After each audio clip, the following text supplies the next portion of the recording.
Hi guys! Let's have some fun today.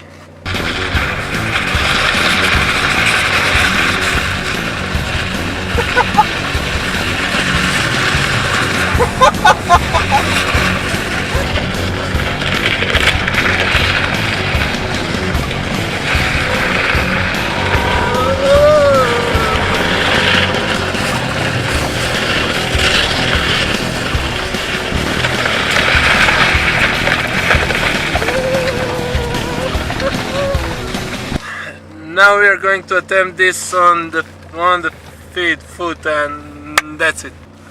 Please don't try this at home.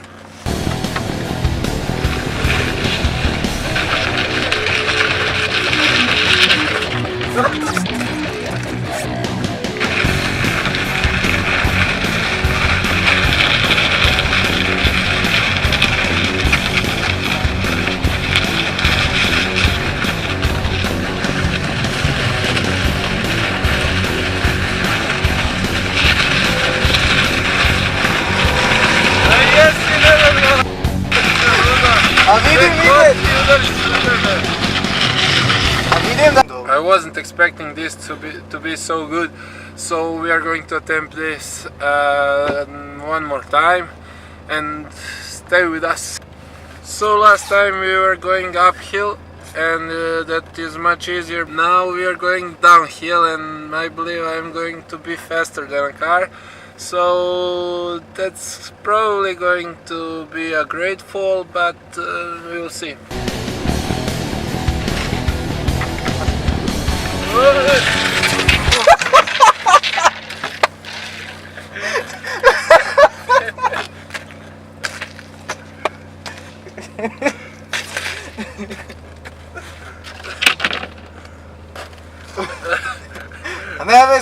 As I said, but we are going to try one more time.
This went pretty good, better than I was expecting.